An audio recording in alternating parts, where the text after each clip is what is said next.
Hi, and thank you for joining us in another episode of It's Time to Talk, podcasts for the 21st century. Here we have conversations to elevate consciousness, generate true health, and normalize authentic living for ourselves, our community, and our planet. It's time to talk about humanity and being alive at this time. I am your host, Cathie, and you'll find more information at carlycathie.com. All right, so hi there. It looks like we're live. This is Carly. I am super excited to have you listen in on this conversation with my soul sister of the heart, Amy Barnes. I met Amy a few years back now at a Sally Kempton retreat, and her and I share Sally as a rather big inspiration in our lives and as our spiritual teacher. Amy is a Bhakti Yoga and non-dual yoga teacher, or teacher in general, and she also is deeply involved in prison service projects, which is what we're going to talk about in this talk today. And on the flip side of all of this, she's also a realtor and has been for 22 years, and she's a psychotherapist. So this woman has been raised in what I consider a unique environment and has brought together so many opposites and paradoxes in the woman that I know today. And knowing Amy is like knowing a very full person. Before we dive into actually talking to you, Amy, I wonder if just before we started this call, she invoked Saraswati, who is the goddess of all teachings and wisdom and intelligence itself. And when you hear Amy sing, you hear, I believe, the voice of the angel. So before we tune into you and actually talk to you, Amy, would you be happy to invoke Saraswati as you just did before again for our listeners? I would be delighted. She's also the power of our word, mantra, and all communications and art forms of sound and silence. So, yes, I would be delighted. Thank you. All right. Oh.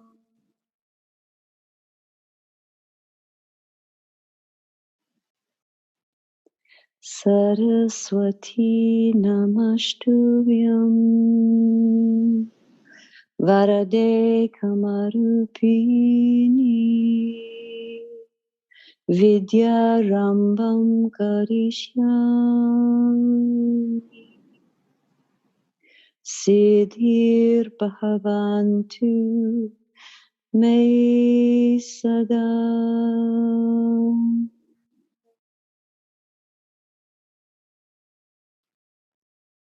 Jai Ma. Jai Ma. Thank you, Amy, and welcome. Thank you. Yeah. Just before we get any further in, I'd like to just let you know that if you want to look deeper into Amy, you can go to Amy Barnes, BARNES, yoga.com, where you'll find about her Bhakti Yoga and Kirtan and everything she's up to in that world. Or you can go to movegracefully.com for all her realtor projects. So without further ado, Amy, welcome and thank you for being here.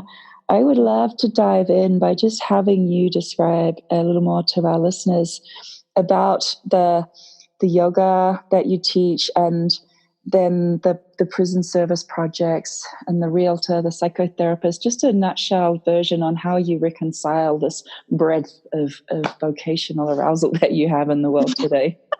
Well, it's a big opening to dive in, but here we go. I mean,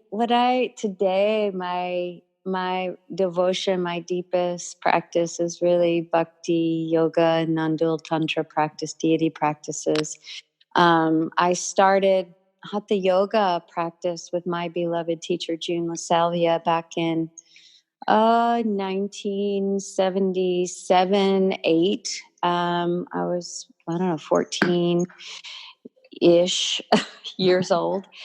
And that was just after my parents divorced. And there was just intensity in my life, at that 13 and 14. And yoga came to me as a really deeply healing path. And immediately I just took to it. It was like it was already in the fabric of my being. So it sparked a large part of my soul in a way to just realign with that lineage, with that current that was already flowing through. So that was a huge boon and blessing, and really a path of salvation for me at that time, and provided an immense grounding place for me during those teen years, those punk rock years, those wild, formative, and experimental chapters. So anyway, so that morphed fast forward through, several decades to, 20 years ago, 2000, a Bhakti Kirtan Wala leader, Dave Stringer, came through Nashville and came to a studio where I was teaching yoga, and offered a kirtan, which was my first formal kirtan. Not too much chanting was happening in the yoga world previous to that. And I had an awakening experience during that first kirtan. And it was a, Kundalini opening, awakening, sort of mind-blowing experience that created a hunger in me to find out what the heck is this stuff. I grew up with music and theater and dance, so the creative arts were already flowing in me, but this particular form of yoga just captured every part of me. And so for the last 20 years, I've been discovering and exploring and practicing and studying and flying by the seat of my pants a little bit in the early days, just trying to get my ground wire plugged in with all this. And I met Jayutal in 2006, first kirtan camp in Guatemala. And that was kind of my first plug the ground wire in and get some understanding. And that wove itself through the years to meeting Sally, which really at first was through her Awakening Shakti book, I think back in 2012 or something. One of my students brought it to a class, and I just dove in, and then started some teleclasses with her and some in-person retreats where I met you, and it started helping me form the lineages and where these mantras come from and the power of these mantras, and having it all route through the heart of devotion. So, yogically and teacher-wise, that's an overview of how that happened. And we started doing public kirtans here in Nashville in 2006. And I've been doing that and ended up in Bhakti Fest, and Ben Leinbach helped me. Well, he produced my Nandini Kirtan CD that still people seem to love. And, this whole Bhakti community is so incredible how it's spreading.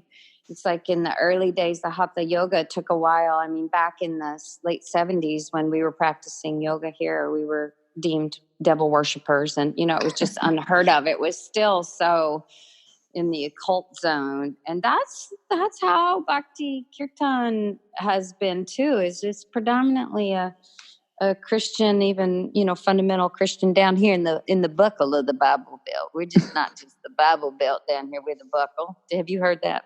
I have. And just for the listeners, Amy is in Nashville, Tennessee, and this is where she's born and raised. Yeah.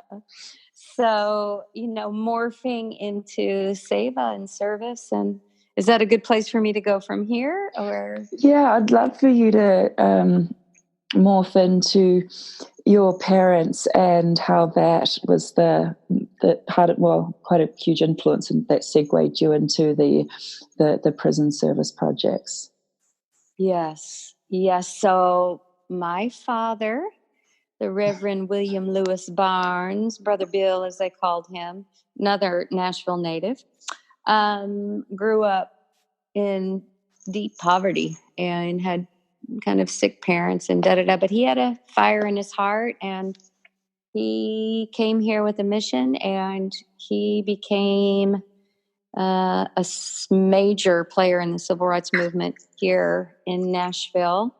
And my mom is a New Englander, and they met in New England one summer, and their lives came together in some pretty interesting ways. But so Dad was, I grew up in an environment that was, not always safe. He started a church in Edgehill community right near the housing projects there, which now is Music Row. It became Music Row as we were moving probably in the later 60s. But we grew up in that environment where, Dr. King was full on, and Dad was really aligned with that mission and protesting and picketing for equal rights and housing. And he was just all over the place in a social justice way, feeding people, housing people. He started his church, as I said, in his community to create a biracial mixed congregation, diverse in many ways. He actually allowed the gay community to worship at the church, in the early days. And, we got death threats to the house, and it was rough at school. It was, in second grade, I believe, they started integrating the schools. And, there was all that kind of angst, controversy, racial controversy that we grew up in. But it melded kind of the marrow of my bones in a way. It's like his fire in his heart to create a more just and balanced world, city community world, really is in me. And my mom, is a beautiful musician and teacher and yoga teacher, Tai Chi artist in many ways, all kinds of different forms. And, the two of them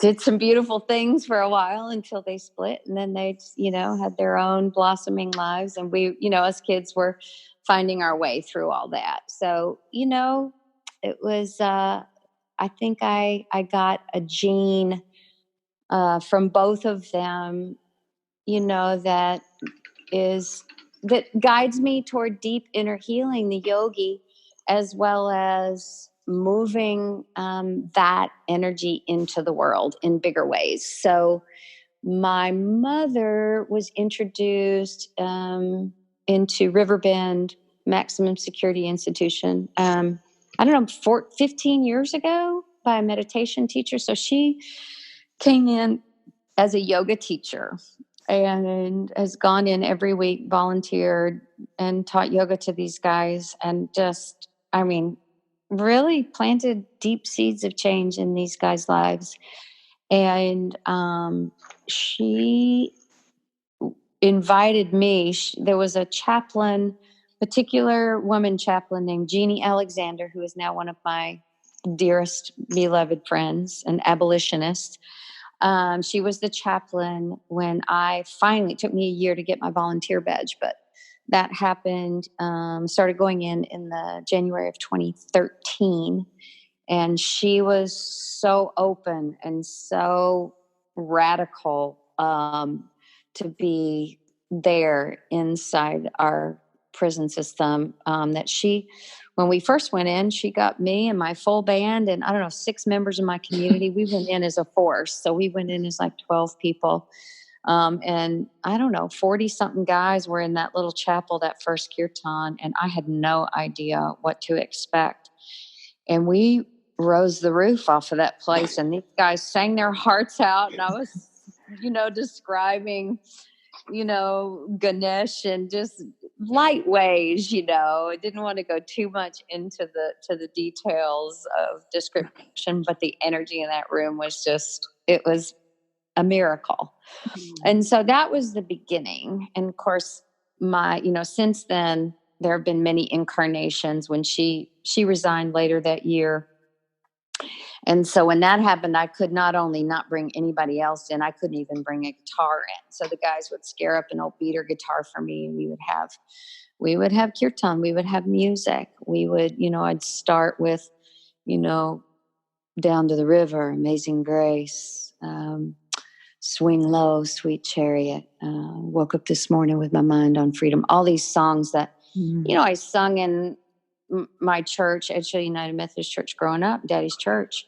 And they just seem to naturally connect with, the Mahamantra and the energies of Shiva and the Mother and Sita and Rama and Hanuman for sure. Durga's so prevalent. She's like my main ma when I go into this system that is so corrupt and unjust. And I mean, I could go on and on with that. But now it's morphed. We've morphed into what we call the Interfaith Fellowship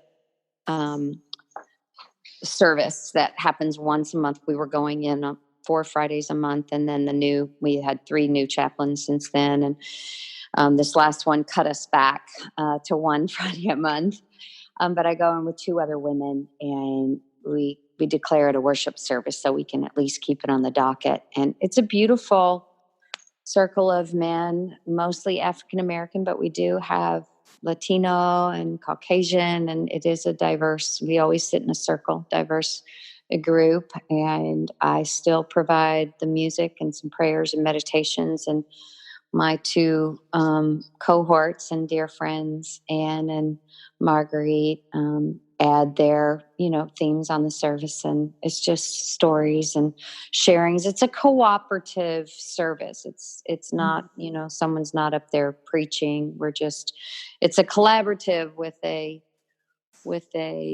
3-person facilitation structure being held for the service. So, and then last year, I think March of 2018, 2 of the guys that I initially met at Riverbend, they had been shipped out and transferred during Jeannie's resignation time. There was a huge controversy, and I would say even a witch hunt that was happening during that time.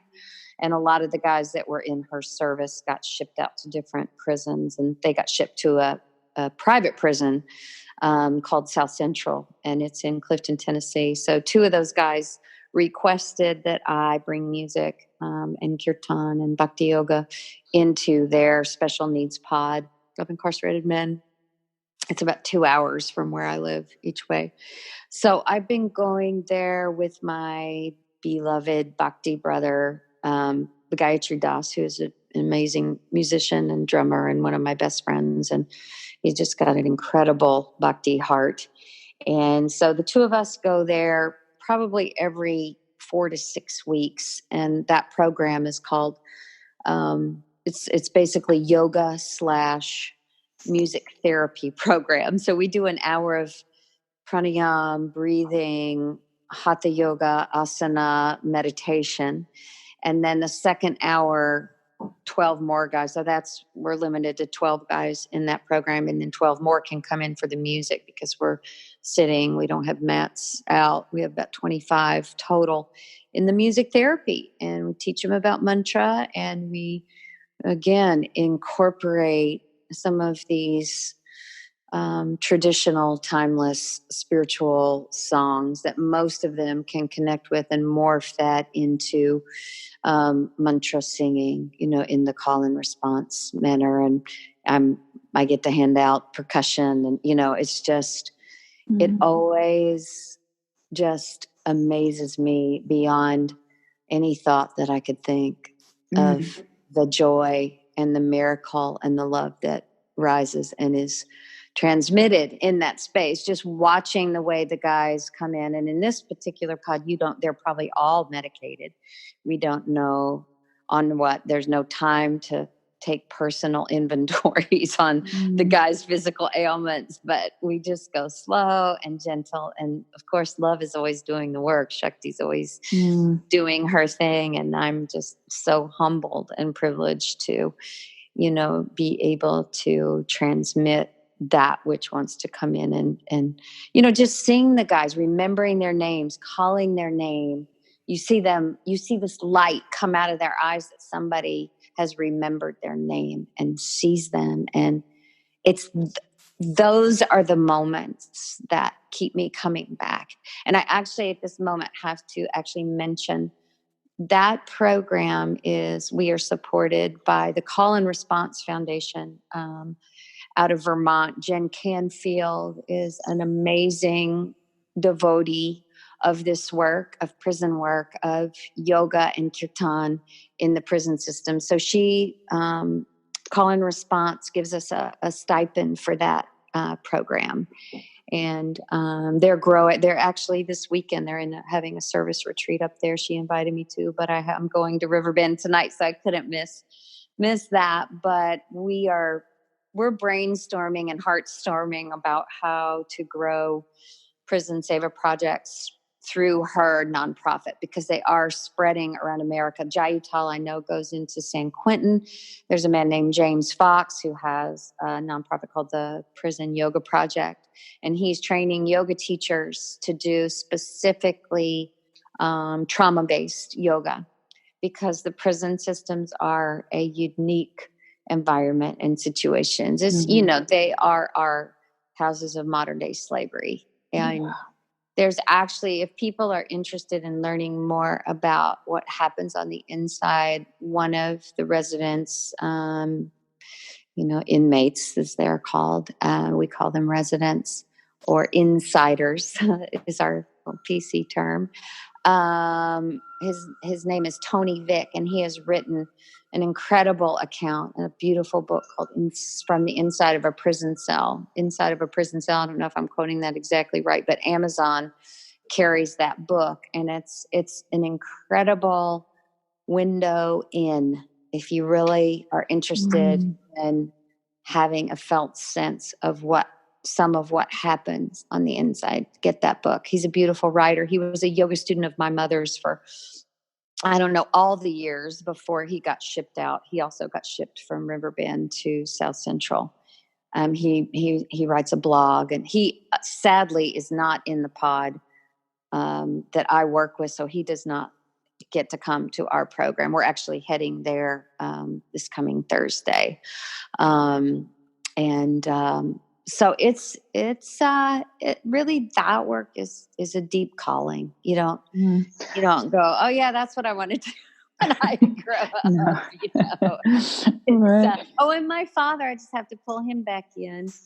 Bless his soul. He passed August 21st, 2017 on the total solar eclipse, just as the moon was crossing over the sun. It was such a moment. But my daddy started going into the prisons, I don't know, 60 years ago, 50, 60 years ago, something like that, basically counseling the guys on death row. And so also, he was connected to the system and injustice that happens in there for all these years, for all my life, and would, Christmas Eves where he would be gone. He would be with a group of people outside the prison with his guitar that I now have. His Martin D21 1957 is my pride and joy. He would be out there singing, we shall overcome. And with people from the neighborhood where he, led the congregation. So anyway, it's all that is deep in my DNA and in my past, and, currently blossoming in my wild, lovely life today. Oh my goodness. Thank you for that. It's, awe-inspiring to me. And I have a million different questions, but I kind of want to just let you spiel. I want to know what inspires your heart most about this work, and then I want to talk about what breaks your heart most about this work. Mm-hmm. So I want you to just let it rip, and whatever you think is important. Like, a lot of us don't know what goes on inside these prisons. We don't know about the injustice, and we just don't know. It's just a part of society that's just shut out, and we forget about it, and they're locked away, and they're just out of our psyche. And I think if we could listen to you just talk about, first of all, what inspires your heart most, and then what breaks your heart most, people like me who just don't know might get a better idea. Yeah. I mean, my sense is that is not an accident, that there is a energetic veil around all the secrets that happen in there. And there's a whole conversation we could have about public prisons and private prisons and prisons for profit, and how commercial gain and greed get mixed into the system. There actually is a documentary called Amendment 13 that needs to be watched if anyone listening is inspired by this work, to basically educate ourselves on kind of what happened in the legislation, like in the 90s when Clinton declared the war on drugs, and the mass incarceration that started happening in the 90s with crack cocaine, and actually how it's all related to 2 decades before, concentrated poverty and segregation and racism and pre-civil rights movement. And I mean, you can go back and back and back to the slave trade and track all that history forward to current political environment that's happening, that keeps a lid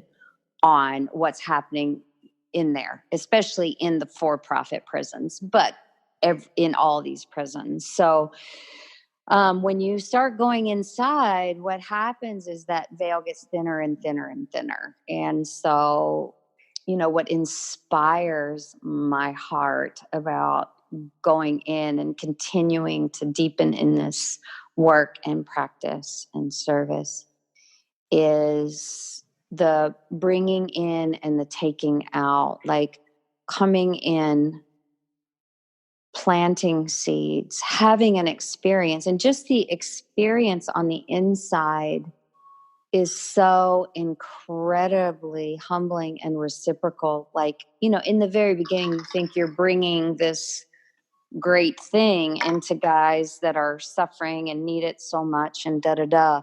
And yes, that happens, but what you walk out with is this overflowing experience of receiving a wisdom and presence and, I mean, knowledge and new experiences of these men who, so many of the ones that I've been in contact with have really gone through a transformation journey. And it's not a transformation journey like going to yoga retreats and meditation retreats and going to Esalen, or, even going to weekly yoga class. It's the school of hard knocks, and these guys have, in prison been stabbed multiple times and been involved in gang, violence and drug violence. All that stuff goes on the inside because humans are treated worse than animals, and lockdowns and when they lock everybody down, if there's something that happens, the water gets turned off, the electricity gets turned off, so there's no flushing of the toilets, there's no, it just goes on and on of what we can't even fathom. So some of the experiences that these guys go through, they find a way through classes, through books, through experiences, through people coming in, through, the grace of God that bestows some awakening experiences. And they learn, there's an alchemical process that happens that they're able to reframe their prison experience in some sense into a monastic or transformational experience where they learn ways to get quiet with their own heart, in their own heart.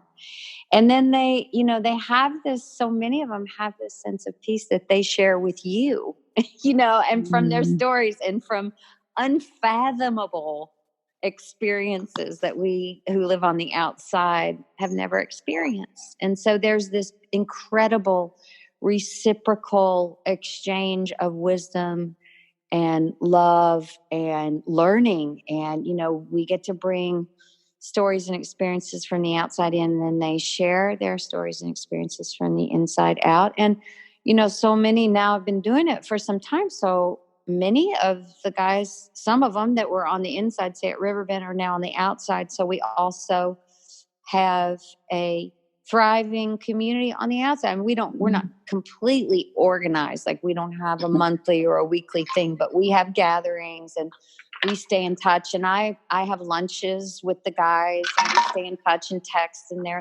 there's this incredible relationship of community that grows, from that going in and watching their lives blossom in so many ways. Can you share some of those ways in which their lives blossom from this work? There is a gentleman by the name of Raheem Buford, and he is on Facebook and Instagram and easy to find. He was Mom's probably number one yoga student. He didn't ever miss a class, I think, in 12 years. He's been out 3 years now, I think.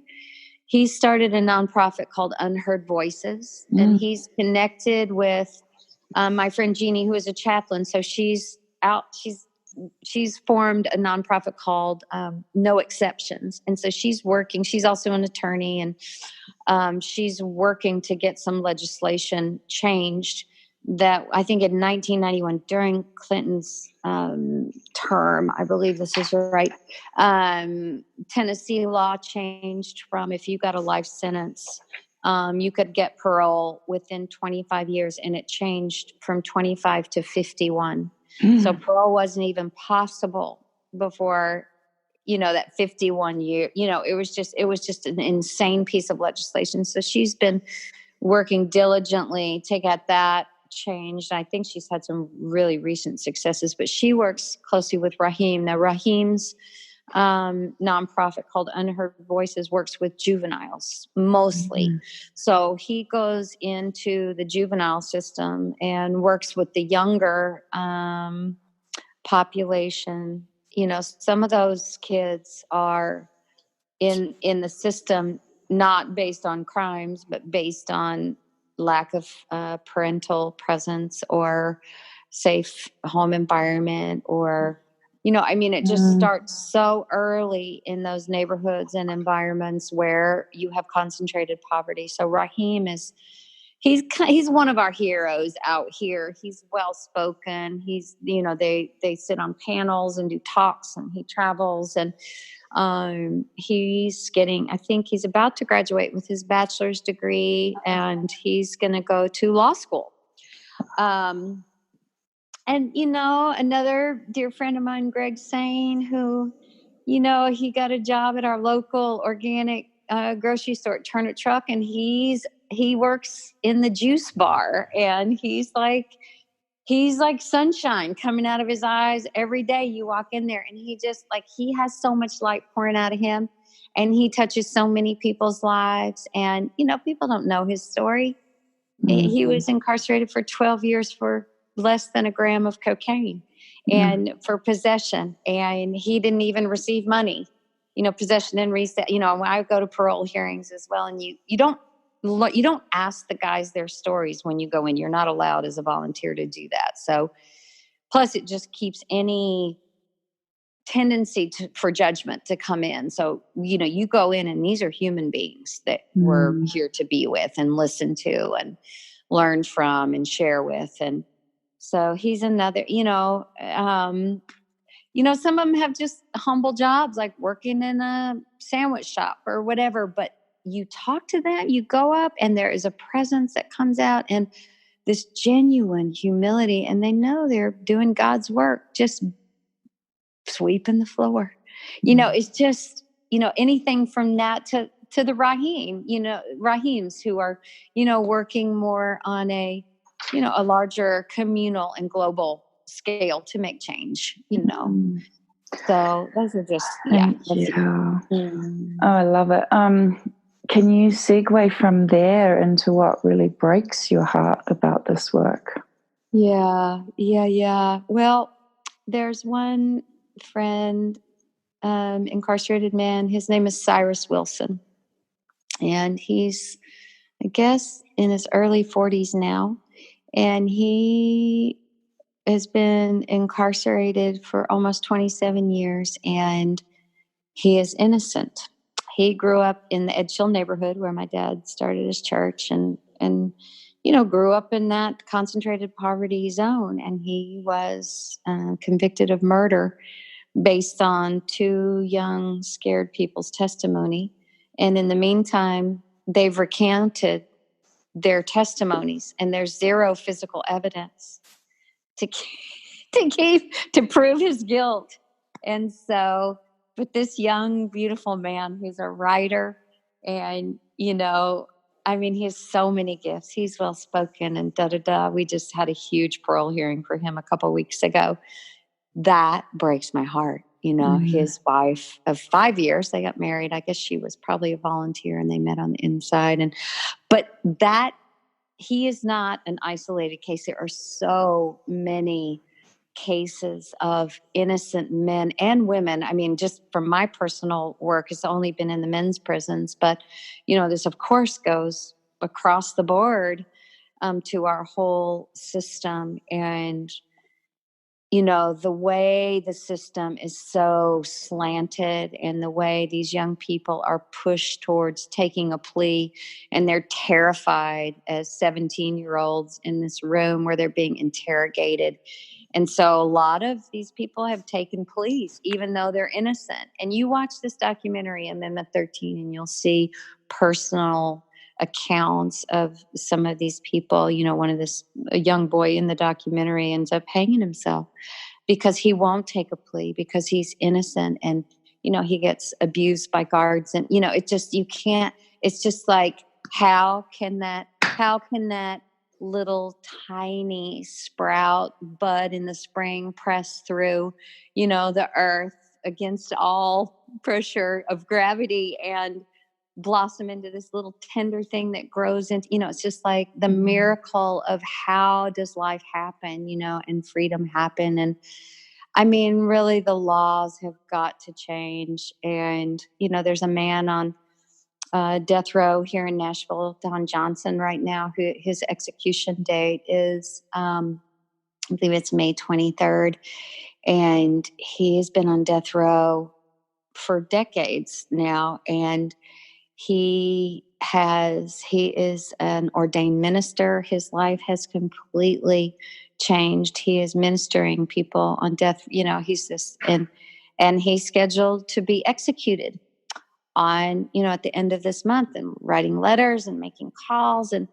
But the unjust, rooted systemic quality of our system, it breaks my heart every day when I see life limited and constricted in such a way.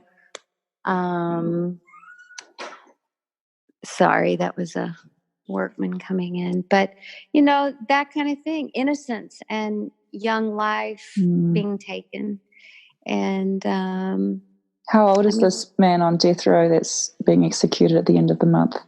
Yeah, I don't know exactly how old he is. My guess is he's probably in his 60s at this point, So a lot of change still needs to happen. We got to stand up and speak our truth and do whatever we can to move forward. Well, that's what I wanted to talk about next is, what have you noticed is changing over the years in the prisons, and is prison reform really happening? Well, just like our political climate, I mean, you look out, you read the news, watch the news, listen to what's happening in the world. And, you know, kids getting ripped from their families at the borders. And I mean, there's a way that dark seems to be growing. And my sense is that consciousness is growing at an equal or greater level, that we are realizing who we are as individuals and taking advantage of that consciousness that we're all so connected. Like, in truth, we're not separate. And so tapping into that current and joining together to sing praises, to protest the private prisons, to have coffee with somebody that was incarcerated for 30 years who we don't know their story. We don't, just taking a moment to find out who they are and then discover who I am with that person. And I do feel like there is positive change happening based on growing consciousness still in the Kali Yuga, in this age, moving into deeper realization of who we are as individuals, as communities, as a global community, as a universe, as a one people, one love, and not in the Pollyanna, some sort of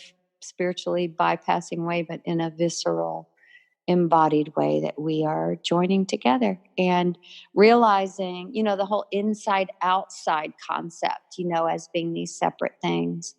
And when we meditate, we do our practice, we do our seva, we commit to our sadhanas, whatever those are, whether it's changing diapers or cleaning the house or doing prison seva or yoga practice or legal work, legislative work, whatever, however we find ourselves moving in this world, that we stay connected to our breath and to some way to return home to the heart while we're moving in this world. That I feel like there is a way that grace is happening all the time, and that our awareness is growing, and I have to believe that and maintain faith and connection to that. Otherwise, why go on? Right. I mean, it's like, find what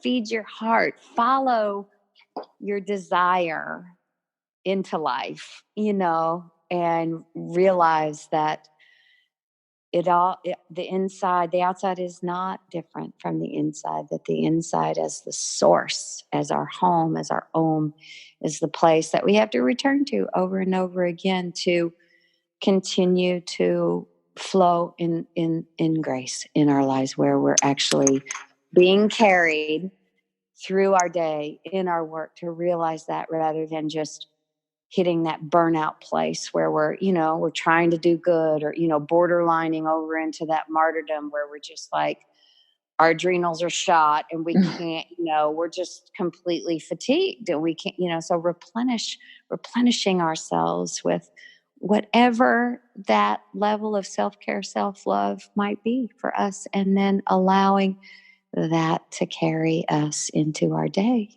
Yeah. I love what you said about the inside not being different to the outside. And I wonder if we're nearing the end of our time here, but I wonder if in closing you could maybe speak to that a little more. Well, I believe you were on Sally's class, the Pratyabhigna Hridayam class, which is the Heart Sutras class that we did. And, the 5 acts of Shiva and Shakti, of, as we open our eyes and see what's outside, first we're just like in the void, and we open our eyes and creation has happened. There's that creation aspect, and then, the maintaining or the sustaining as we hang there in presence, inside, outside, we realize that they're one, that one is on this projection screen, that once we open our eyes, we've projected everything that sourced on the inside outside, and it holds, throughout the day. It's like Vishnu and Lakshmi, from Brahma and Saraswati, of that creative, from silence into sound, and from nothing into something, and then it's sustaining out here while we're deeply rooted inside, and then the dissolving back in as the eyes close, and the concealment, that the hiding, of the reality that we are that, and then the fifth step of revelation, of grace, and when the realization happens that there is no separation, that the visceral experience that soham, that I am that, hamsa, I am that. And of course, we forget all the time, every day, so many times a day. But to return to that, and when we we do our sadhana, we just do it, whatever it is, and then. Like when I go into the, going in on the inside, it's like I'm carrying everything on the outside. We call it the free world, everything from the free world, that how they view, if you're in prison, it's outside the walls. That's the free world, right? It's inside the prison. That's prison. That is. But when you realize those guys on the inside have come to a certain realization, and this is super general, but that the inside is the outside. It's non-different. It's like when we sing inside the prison and we sing to God, we sing our hearts out, it permeates the prison walls and the fences, and the Bhaktis say, you chant and it circles the earth 7 times or more. It's like that reality that the matrix, the divine matrix, the grid exists and is illuminating, pulsing light and sound and silence straight through what the naked eye would say, no, that's the outside, this is the inside. So I don't know if that was too esoteric, but just having the experience of bringing the outside in and then being inside with the guys on the inside and carrying that back into like bringing the free world in to their free world in their prison. It just all, Shiva is always with Shakti. Shakti's always with Shiva, even though it looks like it's only this, I love that. Is there anything else you feel is important to mention on this topic before we close for the day? Or any final parting words you'd like to leave us with? Honey, I just hear Patabi's voice, and keep your mind on God. Just like realize that it's all God, everything that we do. Our sadhana, mommy sadhana, changing diapers, cleaning house, being in the courthouse, testifying, protesting, whatever action, whatever kriya we're called to, karma yoga, action in the world, when it's based in love, it all counts. It all matters. It all matters. Yeah. And it no matter what form it takes. So, I just, hopefully, just like in kirtan, no matter if you consider yourself a singer, if you can tell one pitch from the next, if you're on pitch or off pitch or in rhythm or out of rhythm, sing and dance and play anyway, just unabashedly live your life, sing your song, and do your art, do your life in ways that you're inspired, and remember that we're so deeply connected and we need each other as human beings, and we need reflection and inspiration and encouragement. And so on a deeply personal level, as well as in community and on the larger scale. So, eat well, sleep well, drink well, sing well, dance well, beg, pray for joy, mercy and grace are flowing, and get your feet in the flowing waters and enjoy the springtime and the coming summer, and love on each other, love on yourself, love on each other as much as possible. Well, love, I love you. And thank you for just speaking so openly and freely with us today. And I look forward to seeing you in the flesh again soon. Oh, my dear, it has been my pleasure and great good fortune to be with you here, and all of you who listen. We are together and one in the name. Om Shanti, Shanti, Shanti. Jai.